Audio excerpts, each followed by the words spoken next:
My mom said I was just a wallet with a face, a fool who paid their bills. After I heard what my family said at my mom's party, I froze everything, and that's when their world crumbled. I'm the guy who always says yes. Can you help me out this month? Yes. Can you cover this bill? Yes. Can you wouldn't let your own parents struggle, right? Of course not. For years, I've been the financial backbone of my family. It started small, covering a few bills here and there, helping out when my parents needed a little extra. Before I knew it, I was paying for everything. The mortgage, the car payments, my mom's medical bills, even my dad's golf club membership. It wasn't just money they took from me. It was everything I could offer. I'm a corporate lawyer, one of the best in my firm. I work 70-hour weeks, negotiating multi-million-dollar contracts, ensuring my clients never see the inside of a courtroom. I don't have a wife, no kids, no time for vacations, no time for anything really, except work. My family took full advantage of that. My sister Anna got used to calling me every time she needed rent money or a new phone.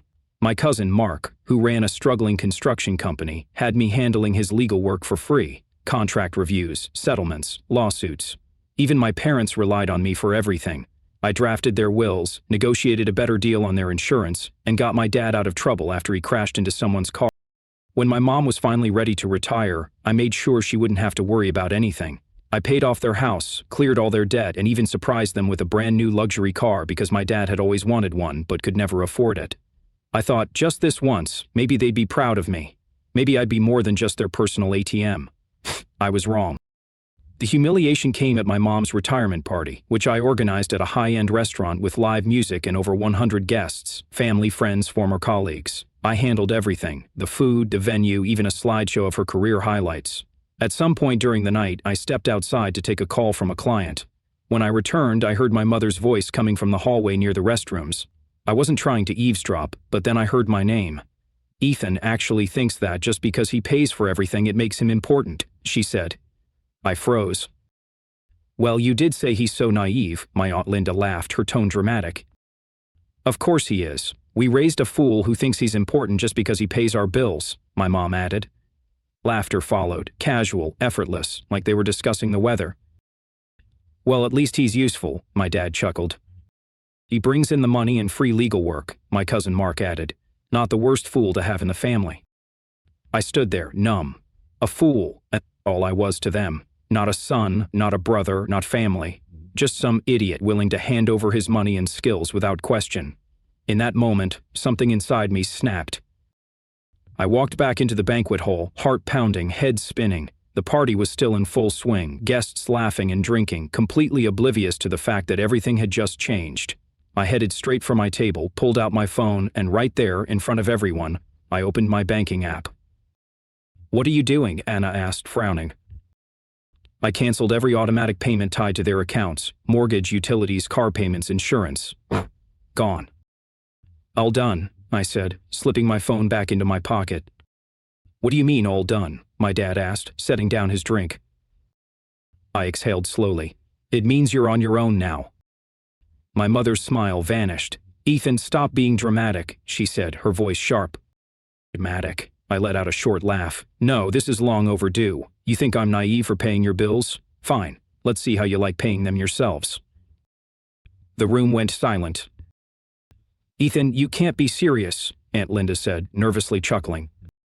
"Oh, I'm completely serious," I turned to Mark. "And by the way, if you need legal help, hire an attorney. I'm done." Mark clenched his jaw. "Are you really doing this? Over a joke?" I said, calm and cold. "I'm doing this because I finally see you all for what you are." Anna scoffed. "Oh my God, grow up. You're acting like a child." "No, actually, I'm acting like a lawyer who just terminated a bad contract." And with that, I turned and walked out. Not one of them could stop me. The first 2 days were dead silent. Then the calls started. First it was my mom. "Ethan, you forgot to send the money for the electricity, dear. Can you fix that today?" Ignored. Then my dad. "Son, this is serious. If we don't pay the insurance," ignored. Then Anna. "You really punishing all of us over one stupid comment? Grow up," ignored. By the end of the week, I had 37 missed calls. By the end of the month, the number had climbed to 105. That's when the real chaos began. At first, I expected them to cool off, to maybe reflect. I was wrong. The silence didn't last long. After the 105 missed calls, they changed tactics. It started with guilt-tripping messages. "Mom, Ethan, we're your family. Families don't do this to each other. Dad, your mother is so stressed she can't sleep. Do you even care? Anna, wow, so you're just going to abandon us like we're strangers? I didn't respond. Then came the passive-aggressive posts on social media. Anna wrote, "Some people only do things for others so they can hold it over their heads later. Real love is unconditional." I laughed when I saw it. Unconditional? I had been paying her bills for years, never asking for anything, but now that I stopped, I was the villain. Then they got desperate. "Mom, Ethan, the electricity was shut off today. We don't have power. How could you do this?" That one almost got me. Almost. Then I remembered I had been paying the bill for years, and every time I asked if they needed help budgeting, my mom would brush it off. "Oh, don't worry about that, sweetheart. We'll figure it out." Well, time to figure it out. A week later, they showed up at my office unannounced. I was in the middle of reviewing a case when my assistant buzzed in. "Ethan, your family is here. They don't have an appointment, but they're insisting it's urgent." I sighed, rubbing my temples. I should have expected this. "Send them to the conference room." I closed my laptop and walked in to find Mom, Dad, and Anna sitting there, looking pissed. "Ethan," Mom started, "this has gone on long enough. You made your point. Now, let's be reasonable and fix this." "Fix what?" I asked, leaning against the table. "The bills," she snapped. "We're behind on everything, the mortgage, the car, the insurance." "My problem," I said simply. "Hear your folks out." My dad shook his head. "Son, you can't just cut us off like this. We're family." "Oh, I can, and I did." Anna crossed her arms. "So what, you just expect us to struggle?" "You mean like I struggled, working 70-hour weeks to pay for everything while you all sat back and laughed at me?" I shot back. She scoffed. "It was just a joke, Ethan. You're blowing this way out of proportion." I leaned forward, resting my hands on the table. "Let me be crystal clear. You laughed at me, you mocked me, you used me, and when I finally stood up for myself, suddenly I'm the bad guy? No, that's not how this works." Mom put on her sympathetic voice. "Sweetheart, we never meant to hurt you. We just assumed you enjoyed helping us." "Enjoyed?" I let out a bitter laugh. "Did I ever get a choice?" Silence. "Exactly," I said. Dad tried a new approach. "All right, Ethan, let's make a deal. Maybe you don't have to cover everything anymore, but just help out with the big things. The house, the car, the insurance. That's fair, right?" I smiled. For a brief second I saw relief flash across their faces. Then I said, "I'll pay for everything again if you sign a contract stating you'll pay me back every cent with interest." The relief vanished. "Ethan, don't be ridiculous," Mom snapped. "Oh, I'm very serious." I pulled out a blank legal contract from my bag. "Since you all love using me for my legal skills, let's make this official." Anna gaped at me. "You expect us to pay you back?" "Yes, you never asked for money back before," she protested. "And you never appreciated it before," I shot back. Dad slammed his hand on the table. "You're acting like a complete stranger." I stared at him, unfazed. "You made it clear that the only reason you put up with me was because I paid for everything. So now let's see if you still want me around without my wallet." Silence. Mom looked at the contract, then at me. "You're serious?" "Dead serious." She pushed back her chair and stood up. "Fine, keep your money, but don't expect us to come crawling back when you realize you need your family." "I won't," I said. Anna stormed out first, then my dad, then my mom. I sat back in the chair, exhaled, and smiled. For the first time in years, I felt free. A month passed. The missed calls slowed down. The guilt-tripping messages faded. Then, one afternoon, I got a text from Anna. "We're selling the house. Mom and Dad can't afford it without your help." I stared at the message for a long moment, then typed back, "Not my problem. Good luck." For the first time in my life, I hit send without feeling a shred of guilt. After my family stormed out of my office, I expected them to finally back off. I was wrong. First, they tried the emotional route. Aunt Linda sent me a long text about the importance of family and how I was turning my back on the people who raised me. My dad left a voicemail, his voice heavy with disappointment. "I thought I raised a better man than this, Ethan. You're letting us all down." Anna sent a single text. "You're pathetic." I ignored all of them. Then they escalated. One evening, my phone buzzed with an unknown number. Against my better judgment, I answered. "Ethan, hey, it's Tom. Tom, my parents' neighbor, a guy I'd known for years but never kept in close contact with. Hey Tom, what's up? Listen, buddy, I ran into your folks the other day. They're in pretty bad shape, man. Your mom's been crying nonstop. Your dad looks like he's lost 10 pounds. They're struggling, Ethan. I clenched my jaw, and there it was, the guilt trip through a third party. Did they tell you why they're in this mess? I asked. Well, Tom hesitated. No. Did they tell you that I paid for everything for years? That I covered their mortgage, their debts, their cars? Silence. I didn't think so, I said coldly. Tom, I respect you, but don't call me again about this. It's not my problem anymore. I hung up. A week later, I got a call from my firm's HR department. Ethan, we need to talk. There's been a situation. My stomach tightened. What kind of situation? A woman claiming to be your mother called us this morning. She was very distressed. She said you had a mental breakdown and that she's worried about your well-being. I blinked. She what? She asked if we could check in on you. She even hinted that maybe your workload was too much and you needed some time off. I saw red. This wasn't just manipulation, this was an attempt to sabotage my job. You realize this is complete nonsense, right? I said, barely containing my anger. Of course, but we had to follow up. She made it sound like a serious mental health crisis. We're just glad to hear you're okay. Oh, I'm fine, I said through gritted teeth, but if she calls again, tell her to stay the hell out of my business. I hung up, furious. They were escalating, and I had a feeling this wasn't their final move. It came 2 weeks later. I was at work when I received an urgent voicemail from Anna. Ethan, please. I know you hate us right now, but I need your help. It's about Dad. He's in trouble. Big trouble.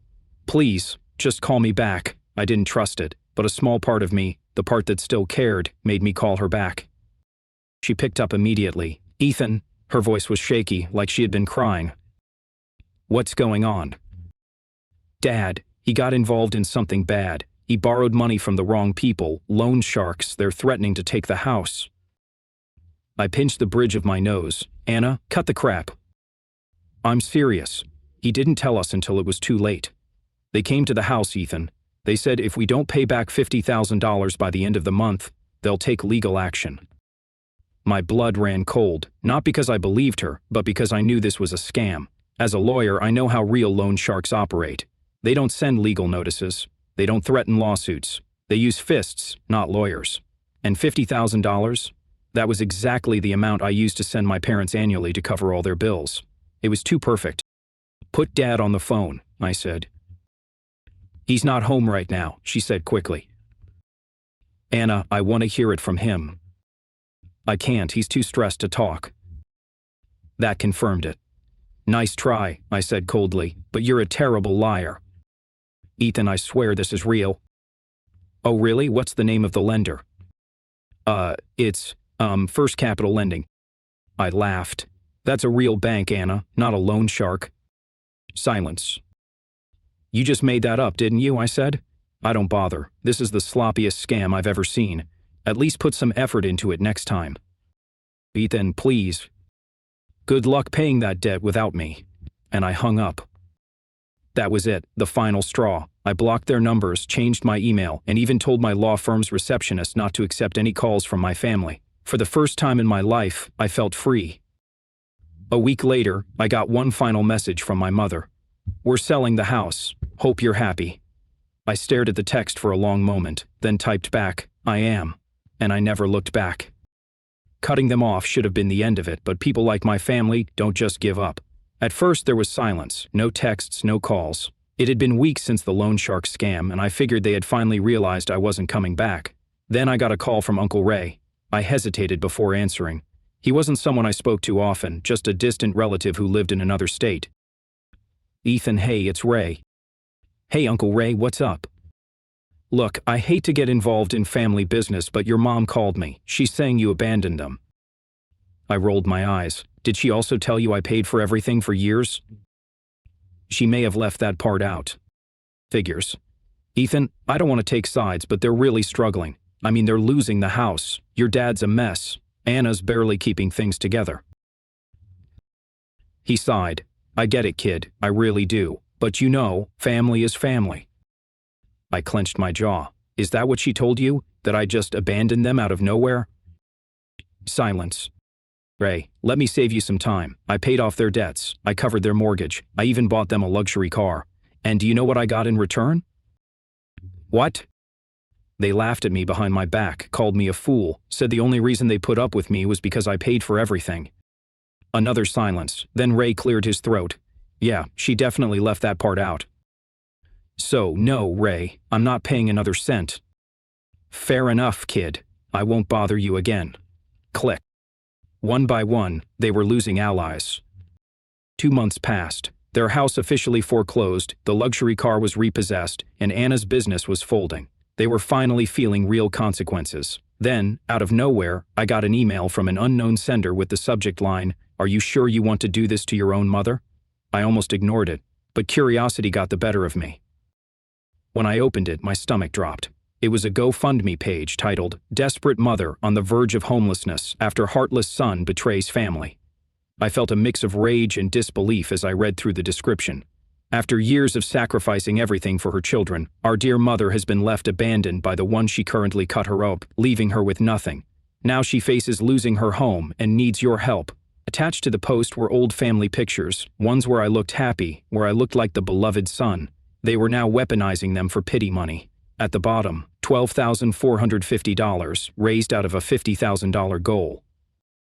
I clenched my fists. They were actually scamming strangers now, and worst of all, it was working. I could have ignored it, let them continue their little fraud campaign, but they made one big mistake. They used my full name, and that was defamation. I immediately forwarded the page to a friend in cybersecurity. Within a few hours, he tracked down the IP address linked to the GoFundMe. Guess where it led? Anna's laptop. I smirked. Gotcha. Then I called my lawyer. Hey Greg, you still handle defamation cases?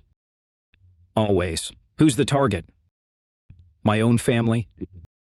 I sent him everything, the GoFundMe link, screenshots, proof of where the money was going. Because surprise, surprise, it wasn't going to Mom.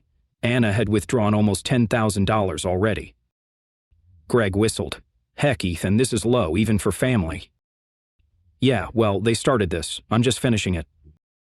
Want to send a cease and desist first, or go straight to legal action? I thought about it, then said, no mercy. Within 48 hours, the GoFundMe was shut down, all the money frozen. Anna called me, screaming, "You had no right." I had every right, I said calmly. It's called fraud, Anna. We were just trying to survive. No, you were trying to steal from innocent people, and now you're facing real legal consequences. She was silent. Oh, and by the way, I added, I also notified GoFundMe's fraud department, so enjoy explaining yourself to them. Click. A week later, I heard through Uncle Ray that Anna had to pay back the donors, my parents still drowning in debt, their last lifeline gone. A month later, I received one last voicemail from my mom. Her voice was hollow, like she had finally run out of excuses. Ethan, I know you hate us, but we're your family. I don't know what to do anymore. Please, just talk to me. I sat there, listening, then deleted it. For the first time in my life, I owed them nothing, and I never looked back. It's been 6 months since I cut them off. 6 months since I stopped paying their bills. 6 months since I shut down their fraudulent GoFundMe. 6 months since I heard my mother's voice. At first, I expected another wave of manipulation. Maybe they'd send more relatives to guilt-trip me. Maybe Anna would try another scam. Maybe my dad would show up at my office demanding I fix everything. But nothing happened. Just silence. I should have felt relieved, but instead, I felt strange. Not regret, definitely not guilt. Just an odd emptiness, the kind that comes when you realize the people you once called family were just leeches you finally removed. One evening, I got home late from work, tossing my briefcase onto the counter. My phone buzzed, a number I didn't recognize. I hesitated, then, against my better judgment, I picked up. A woman's voice came through, shaky, not my mother. Ethan, it's me, Kelly. I blinked. Kelly, Jacob's wife. She was married to my cousin, and while we'd never been particularly close, she had always been quiet, observant, the only one in the family who didn't treat me like a wallet. Kelly, I said cautiously. What's going on? I don't know if I should be calling, but I thought you should know. Your parents moved in with Anna. I raised an eyebrow. So things are bad, Ethan, really bad. I stayed silent. Anna's business is gone. The house is a mess. Your mom and dad, they barely leave their rooms. And Anna? She's completely unraveling, drinking too much, snapping at everyone. She told me last week that she wishes you had never been born. I snorted. That's not exactly new. No, Ethan, I mean it. She's completely lost it, and now that they don't have you, they're turning on each other. I leaned against the counter, rubbing my temple. Why are you telling me this, Kelly? She hesitated. Because I think your mom is sick. I felt my stomach tighten. Sick how? I don't know exactly. She's lost a lot of weight. She barely speaks. Anna won't take her to a doctor because they don't have money for it, and your dad, he just sits there drinking. I exhaled slowly. This was their reality now. For years they lived off me, wasting money, laughing behind my back, treating me like I was disposable, and now they were disposable to each other. Kelly, I said after a moment, why are you really calling me? She hesitated again, then finally admitted the truth. Your mom asked me to call you. She didn't want to do it herself. She said she'd rather die than beg you for help, but, Ethan, I think she's hoping you'll come back. I closed my eyes. There it was, their last desperate attempt. I let the silence stretch until Kelly sighed. I know they don't deserve it, but I also know you, and I know this isn't easy for you. I clenched my jaw. She wasn't wrong. Then I said the one thing I knew Kelly didn't want to hear. They made their choice. She sighed. Yeah, I figured you'd say that. A bitter laugh. You seem like a good person, Kelly. Don't let them drag you down with them. Too late for that. Click. I stared at my phone for a long time after that. Then I did something I never thought I would. I unblocked my mother's number and sent one final message. I know you're sick. Go to a hospital. You can still fix this for yourself. But don't ever expect anything from me again. This is the last time I'll acknowledge you. She read it immediately. No reply. Months passed. I never heard from them again. I don't know if my mother ever went to the doctor. I don't know if my father ever sobered up. I don't know if Anna ever crawled out of her downward spiral. And I don't care, because for the first time in my life, I was free.